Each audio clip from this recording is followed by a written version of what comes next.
Chapter 72, Transportation, Section 21. But Sir W. Molesworth had roused opposition to the prevailing system. The Commons Committee examined 23 gentlemen whose testimony could be without novelty to the reader of these volumes. The greater part concurred in the inexpediency of assignment and in the usefulness and importance of transportation. These witnesses were charged by Makinoshi with a general indifference to the moral welfare and personal improvement of the prisoners. A colonist would, however, easily distinguish substantial benevolence from sentimental opinions, and they knew by the trials of experience how toilsome are the most generous efforts to correct habits not to be softened by the tears of compassion, and which do not yield to the wand of the magician. The committee recommended that transportation to New South Wales and the settled districts of Van Diemen's Land should be discontinued, that establishments abroad should be limited to places where no free settlers were allowed to enter, that the abridgment of a sentence should be determined by fixed rules, that at its close encouragement should be offered to such as might merit the favour, to go to some country where support could be more easily obtained and character recovered, and finally that no convict should be permitted to remain at the place of his punishment after its termination. Such were the recommendations of this famous committee, which were carried into effect only so far as suited the convenience of the ministers, who, however, stopped transportation to New South Wales and revoked the order in council by which that country was constituted a penal settlement. On the 1st of August 1840, said Lord John Russell, transportation to New South Wales will cease forever. In Van Diemen's Land, assignment was abolished, first in domestic service, then in the towns, and the opinion was intimated by Lord John Russell that he inclined to the views of Archbishop Whately, with limitations and exceptions. Among writers upon the subject who most strenuously maintained the policy of transportation may be enumerated Bishop Broughton, Dr. Lang, Dr. Ross, of Hobart Town, Sir George Arthur, Sir John Franklin, Messrs. MacArthur, David Burns, and Captain Wood. They united in vindicating the colonists from the imputation of profligacy and cruelty. Governor Bourke was alone, among influential persons, a secret advocate of total abolition. In writing to the Secretary of State, he intimated his conviction that, however strong the prejudice of the colonists in favour of penal labour, they were losers by the bargain, and that the social mischief gathering around them would soon demand a total cessation. In the voluminous productions, which for more than 20 years teemed from the colonial press, the idea of total abolition was scarcely suggested, except indeed in the year 1826, a colonist, under a fictitious signature, hinted in modest language that free labour might prove the cheapest in the end. The notion was tolerated while the country was ravaged by bushrangers, but it was only treated as a curiosity and a dream. Towards the close of 1839, a meeting was held in the Mansion House at Dublin to promote emigration to New Zealand. A resolution was passed on the motion of Dr. Dickinson, the chaplain of the Archbishop of Dublin, which exhibited a frightful portraiture of the Australian colonies. Dr. Dickinson dwelt upon the social corruption and declared that it was in vain to imagine a colony, so composed, could ever become respectable. The natural conclusion from the proportions of the census, the amount of crime, and the character of the expirees was unfavourable to the colonies, but the imputation of general vice and juvenile depravity were made most frequently by projectors of rival settlements and were tinged with selfishness. The object of the Archbishop and his chaplain warped their judgment, and their lofty tone induced the public to believe that they were right. Yet when they described the colonies as vast brothels, as the dwelling of banditti, rank with the crimes and ripening to the ruin of Gomorrah, they were guilty of injustice. Many who laboured to civilize the brutish and to reform the vicious read with just indignation the statements of persons whose station gave weight to their accusations when they told the world that the children of the settlers surpassed, by the precocity of their deprivation, the dreams of misanthropy. Against these sweeping opinions, Major MacArthur, then on the spot, earnestly protested. Dr. Broughton, on this side the globe, made an energetic remonstrance and asserted that the report of the Transportation Committee could be taken only as the collection of facts, which were spread over a long period of time, and were descriptive only of a base and dishonoured fraction. He asserted that a series of the Times newspaper contained a succession of atrocities which, if combined, would exhibit Great Britain as the most worthless of nations. Inspirited by Captain Wood of Snakebanks, the settlers of Tasmania had endeavoured to check the calumnies which assailed them. A public meeting, held when the report of the committee arrived, requested the governor to do them justice. Sir John Franklin warmly denied the corruption imputed to the settlers, and the chief facts alleged against transportation, and the clergy united in general commendations of the liberality, decorum and religious habits they had witnessed. This appeal was not received with much favour in England, and the London Times pertinaciously maintained that they were mere assertions of individuals who represented that Van Diemen's Land, far from being a den of vice, was the place to look for virtue. The Archbishop of Dublin presented a petition from certain citizens of London praying for the total abolition of transportation. He declared that no opposition, derision or contempt should daunt him.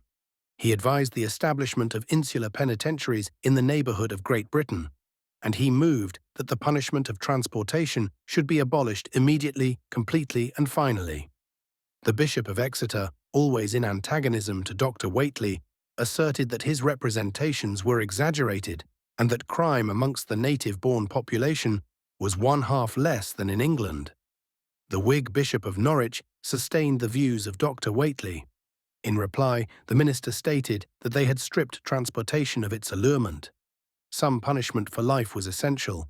Englishmen would not endure the perpetual imprisonment of human beings, or the sight of felons in their streets working in chains. It was resolved, however, to reduce the proportion transported and to promote emigration. Lord Normanby observed that although the most reverend prelate had made the question the subject of 8 years' meditation, he had not yet discovered a substitute which could justify abolition. The ministers of the Crown resolved to diminish transportation, but nothing was prepared for a change so great as was implied by total abolition. They, therefore, adopted a middle course, and Lord Normanby, in a dispatch to Sir George Gipps, developed the policy then in the ascendant. The principal scene of the future experiment, chosen by Her Majesty's government, was Norfolk Island, commended by its healthy climate, its fertile soil and its seclusion.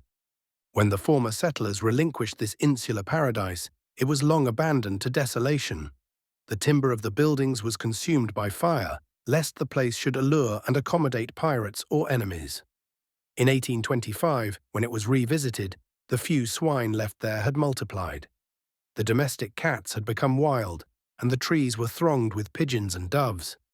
The ruined walls and blackened chimneys spread over with the unpruned vine, the coffee plant, the orange tree, the road overgrown, the stone enclosure beset with rank vegetation, amidst which many a garden flower grew wild, presented a scene perhaps unprecedented except by Oriental desolations. It was proposed to erect a prison on the island, in which a large body might be lodged, for which plans were forwarded and the expenses required authorized by the Crown. It was intended to remove the convicts already there, thus to preserve the prisoners transported from the United Kingdom from the contaminating example of their predecessors. A commandant was to be appointed, at a salary of £800 per annum, who was expected to avoid the extremes of laxity and severity, qualified by a deep interest in the moral welfare of the prisoners. To this office, Captain Macconochie was appointed by Sir George Gipps and was permitted to test the ideas he had propounded and to seek the success he had foretold. It was expected by the government that the labour of the prisoners would soon almost cover the cost of their support. The advent of Macconochie created vast excitement among the unfortunate beings. The active efforts of this officer altered the tone of the settlement and inspired the desponding with hope. They changed the aspect of that abode of misery, where suffering, insurgency, and carnage had furnished a dark page in penal history. True to his creed, he removed the permanent gallows, which met the eyes of the prisoners as they left their barracks for their morning toil, and abolished the doubly loaded cats, which had been heretofore the instruments of punishment. The impulse was powerful, a new tone of command, humane even to tenderness, the promise of speedy deliverance, wrought on the minds of the prisoners with the force of novelty and surprise. The jail doors were thrown open. The jailer loitered before the deserted prison and the prisoners yielded to the spell of a transient enchantment. On his arrival, Makanoki issued an exposition of his plan. He told the prisoners that punishment would be inflicted to inspire the thoughtless with reflection and the guilty with repentance. Such would be its object and such its limits. He exhorted them to a manly endurance and a diligent preparation to acquire the comforts of honest bread. He assured them that while the escape of the incorrigible would be barred forever, he would delight to hasten the freedom of the worthy. Thus, those that earned 6,000 marks would discharge a 7 years' sentence, or 7,000 would be required for 10 years' servitude, and 8,000 was the composition proposed for a sentence for life. They were, however, to enjoy a portion of their earnings, which they paid in exchange for luxuries, or to reserve the whole to hasten their discharge. Thus, it was possible to obtain a ticket of leave in 1, 2, or 2.5 years, from a sentence of 7, 10 years, or life. He deprecated those lengthened punishments which deprive men of the years of youth and strengthen and ripen every evil propensity into fatal maturity. While the government of Norfolk Island developed the novel system, accounts were conveyed to the colonies only at intervals. Some in the spirit of hostility, and others because they were idle, delighted to depict the enthusiastic Makanoki as the subject of delusion and the butt of ridicule among those he reformed. But the climax at last came. Never was Norfolk Island so gay, or its inhabitants so joyful, as on the 25th of May, 1840. A proclamation had been issued by Makanoki describing the pleasures and festivities he contemplated. On this occasion, he resolved to forget the distinction between good and bad, and to make no exception from the general indulgence. But he entreated the men to remember that on the success of this experiment his confidence would greatly depend. He warned them to suppress the first tokens of disorder, and by retiring to their quarters at the sound of the bugle, prove that they might be trusted with safety. On the morning of the day, the signal colours floated from the staff, crowned with the Union Jack. 21 guns, collected from the vessels and from the government house, were mounted on the top of a hill and fired a royal salute. The gates were thrown open, and 1,800 prisoners were set free and joined in various amusements, of which Captain Makanochi was a frequent spectator. 1,800 prisoners sat down to dinner, and at its close, having received each a small quantity of spirits with water, they drank health to the Queen and Makanochi, 3 times 3 for Victoria, and the captain rent the air. They then renewed their sports or attended a theatrical performance. New scenery, dresses, music, and songs contributed to the hilarity of the party. The performances were the Castle of Andalusia, in which the comic powers of the prisoners were exhibited to their companions, a variety of glees and songs, the tent scene of Richard III, the purse or the benevolent tar, and finally the national anthem. At the termination, no accident had occurred. The jail was entirely unoccupied. No theft or disorder had disgraced the day. And thus the notion of Makanochi seemed to be illustrated by the experiment. The contrast with the past system created the greatest amazement, and the description of this extraordinary scene excited universal laughter. The long habit of connecting the notions of crime and punishment, of guilt and misery, was thus violently shocked. Its novelty gave to the policy of Norfolk Island the air of delirium. The disciplinarians of the ancient regime raised their hands with astonishment. The place, once of all most hateful, painted by fancy, became an Elysium. Employment enlivened by plays, rum, and tobacco was described as a cheering vicissitude in a life of crime. It was not difficult to see that a reaction would follow, and that any untoward accident would produce a recoil.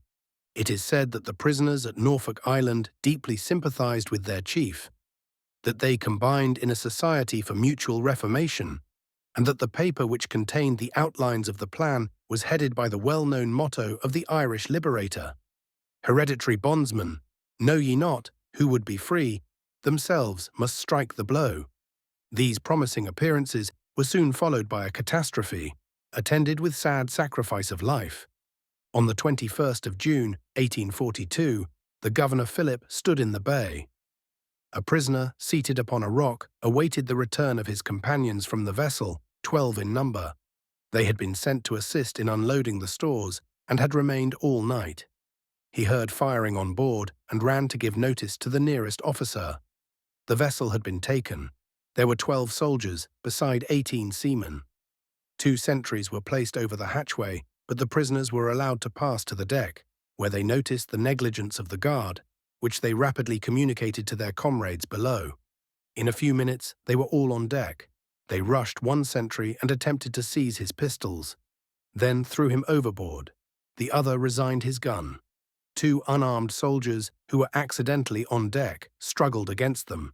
They were unsuccessful. One took refuge in the main chains and slipped down into the launch.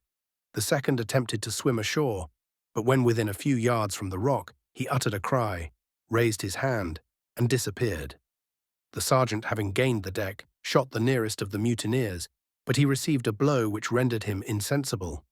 The sailors ran to the forecastle, and the hatches were fastened down, but the prisoners, unable to work the vessel, summoned 2 sailors from below to assist them. The soldiers, having broken through to the captain's cabin, fired through the gratings. Several mutineers were wounded. The convicts then proposed to send the sailors on shore and demanded the surrender of the captain, who answered with a shot which struck the leader in the mouth and passed through his brain. The remainder instantly ran below, and the vessel was retaken. One soldier, who had attempted to reach the shore, had been compelled to swim back and had been saved by a mutineer, but in ascending the side of the vessel was shot by the sergeant in mistake. The prisoners now asked quarter, which was granted, but one, on reaching the deck, received a shot in the thigh. Another raised his arms and cried, "Spare me!" Either by mistake or in revenge, his head was blown off by the fire of the soldiers. Thus, the deck was covered with the dying and the dead. The wounded were landed, and the bodies of those slain were buried by moonlight.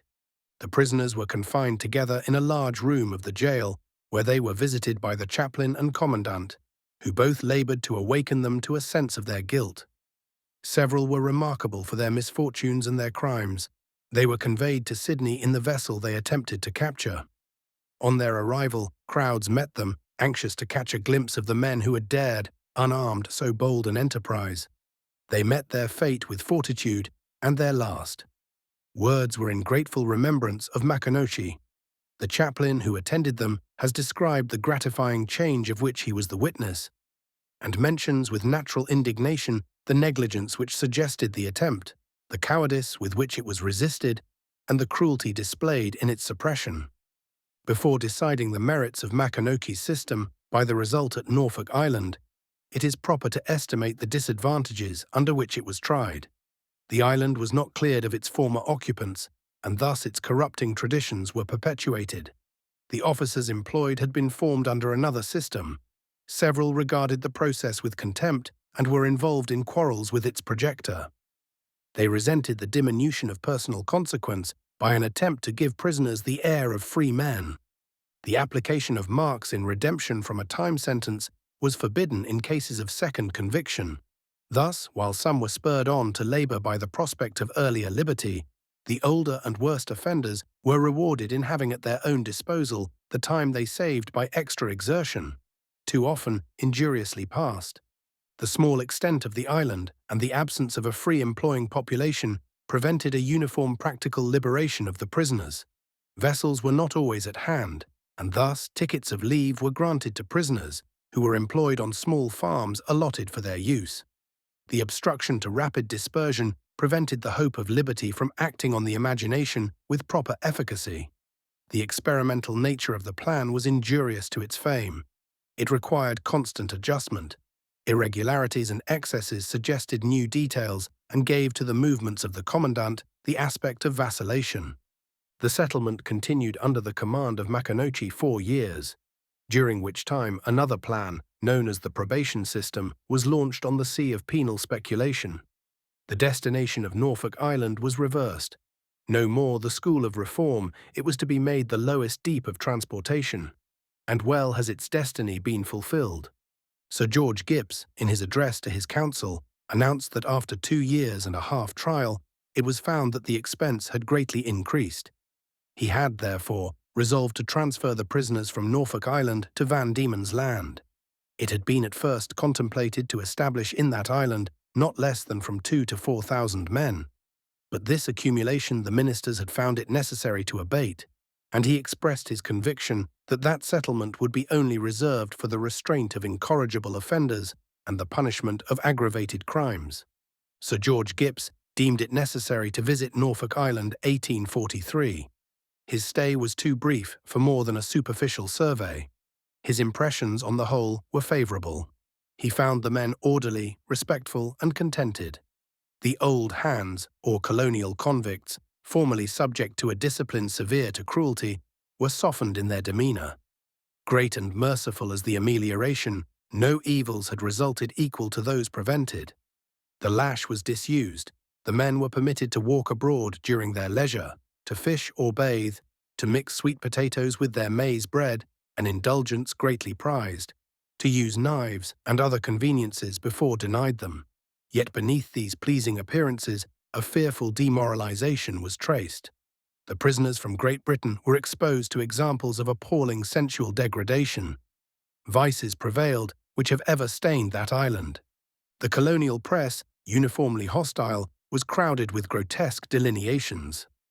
A style of opposition, when not ill-founded, more fatal than the most bitter criticism. The politeness of Makanoke to his men, and which formed a part of his system, was the subject of constant humour. He treated them like gentlemen in distress. They regarded him as a patron and benefactor. The recall of Makanoke had been contemplated from the publication of the birthday festivities of 1840. His administration was, however, prolonged until 1844 from the difficulty of finding a qualified successor. The people of New South Wales, who regretted the abolition of assignment as a calamity, disapproved the scheme of Makanoke. The Legislative Council declared against the transportation of convicts to Norfolk Island, not only as hopeless in reference to the moral recovery of the prisoners, but tending to perpetuate all the evils of transportation without its advantages. They requested that prohibitory measures might be adopted to prevent them from entering the colony at the expiration of their sentences, 1840. The trial of the mark system in Norfolk Island during a period of 4 years, according to Captain Forster, totally failed. This was the most important element of Makanoke's reform discipline. The men, however, found means to render the accumulation of marks independent of individual conduct and moral reformation. The amount, which ranged from 8 to 30 marks a day, afforded ample means for corruption. Clever mechanics were rewarded for their skill, the strong for their strength. The convict clerks falsified the accounts, men transferred their marks to each other as a private traffic. Offences were mostly punished by the forfeiture of marks, blasphemy at 30, insolence at 50, and greater insubordination, 200 or 300. These are the representations of an officer hostile to the plan. But they are such as are probable in themselves and are inseparable from every system, admitting indefinite good conduct as a positive claim to liberation. The officers had been permitted to keep shops and to traffic with the prisoners, and it was said that a vessel was freighted from Sydney to supply them with goods. It was, however, asserted by Makanoke that the practice had prevailed before his time, that it was in harmony with the milder views which led to his appointment and conduced to the development of social virtues, that the reconvictions of persons discharged from the island were 1/3 less than of prisoners trained in Van Diemen's Land. Captain Makanoke repudiated the fearful conclusion that to make men examples to others, it is necessary to destroy them, body and soul. Nothing could have been more ill-judged than the selection of Norfolk Island for the experiment. The detention of the doubly convicted, men long practiced in the vices of the island, was still more unfavourable to a moral reformation.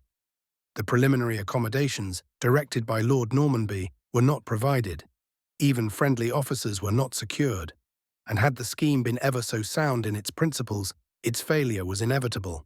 In retiring from office, Makanoke was permitted to recommend for indulgence all whose expectation of release was justified by his promises, and he left the island regretted by the prisoners. A total change was contemplated in the discipline of the place. Norfolk Island returned to its former character as the lowest deep. Footnotes: these views are thus stated by the Archbishop.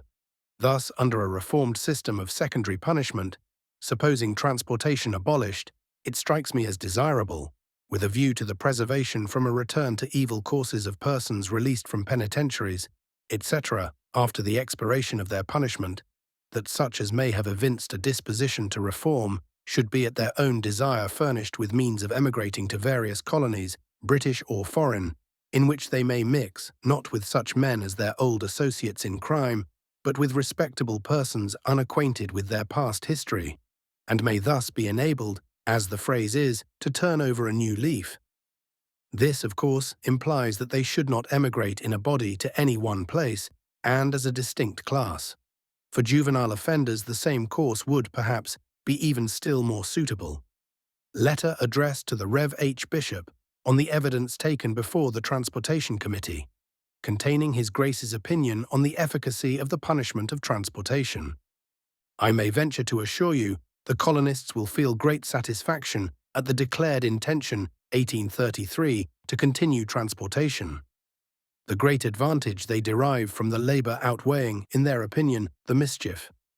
Regarding, however, the advancement and prosperity of this colony as now placed on foundations which cannot be shaken, I am strongly impressed with the belief that the manners and morals of this people would be much improved, and ultimately their wealth and happiness would be much augmented by a gradual relinquishment of the services of convicts.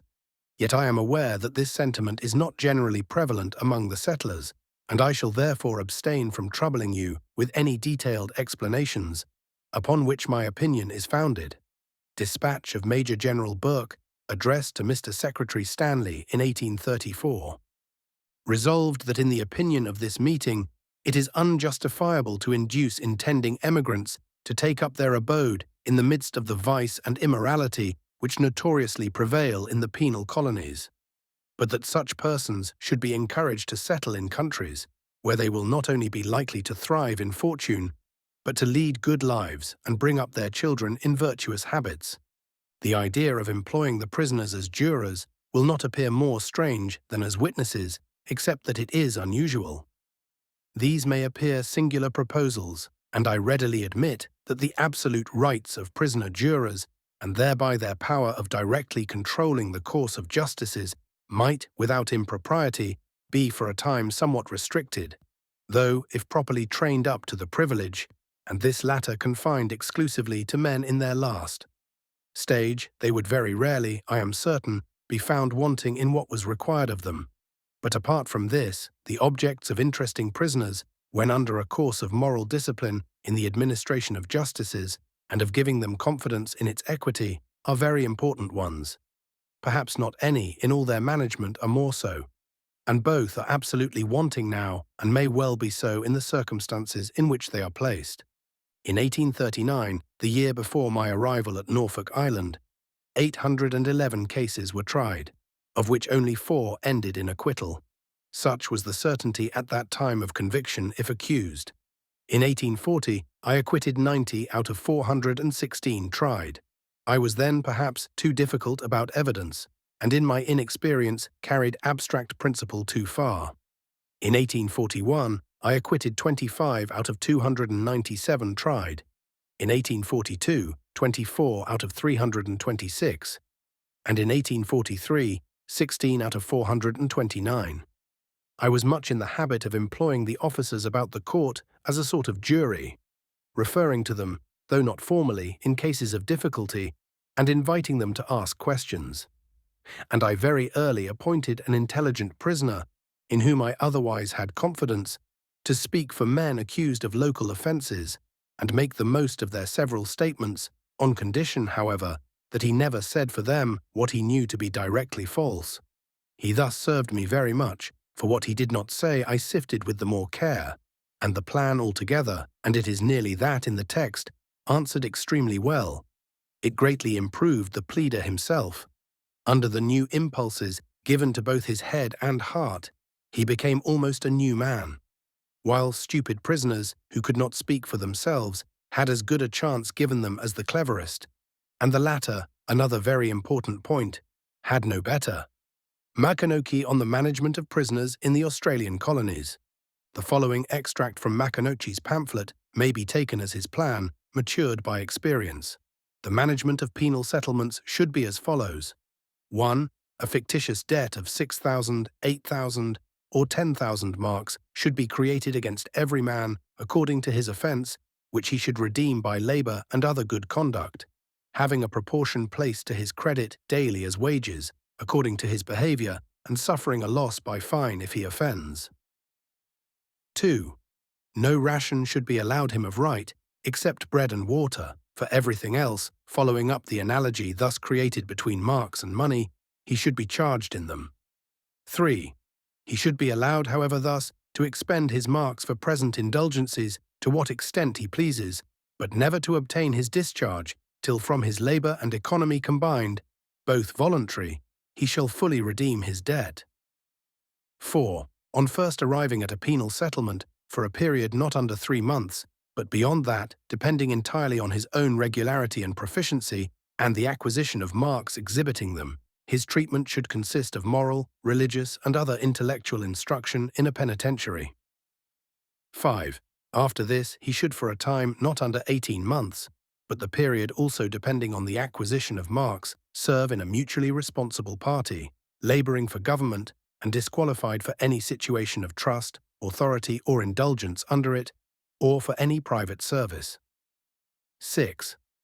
After this, he should hold for not less than 15 months, making 3 years in all, and beyond this, till he has fully redeemed his marks and earned his entire discharge, a ticket of leave in the settlement.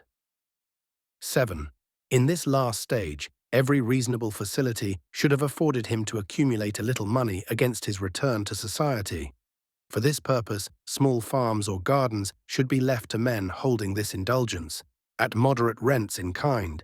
Any stock or edible produce they may raise on these, beyond their rents, should be purchased from them at fair prices into the public stores, and a fixed proportion of them, 3, 4, or 5% of the entire number of prisoners on the settlement, should further be eligible, as selected by their superintendent, to fill subordinate stations of trust in the general management, and receive, say, 6d. per day as money salary, besides the marks attached to their situations.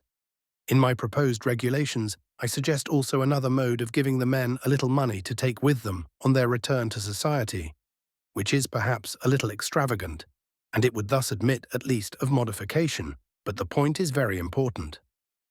8. On discharge, the utmost possible facilities should be afforded the men to disperse, and their final liberation, as well as every intermediate step towards it, should in every case depend solely on having served the minimum time and accumulated the corresponding number of marks. No discretion on either head should be vested in any local authority. The whole arrangement should be, as it were, a matter of contract, and the local authorities should have no other control over it than to see its conditions on both sides punctually fulfilled, Maconochie's management, etc. The whole island, we understand, is in a disorganized state, and thefts of everyday occurrence. A few weeks since a boat, the second, was ran away with by 9 convicts. One named Barrett, who a few days before he left the island had been charged with making a picklock, for the purpose of robbing the store, of which he was acquitted, and Captain Maconochie actually begged his pardon for allowing him to be locked up. Sydney Herald, July 26, 1841.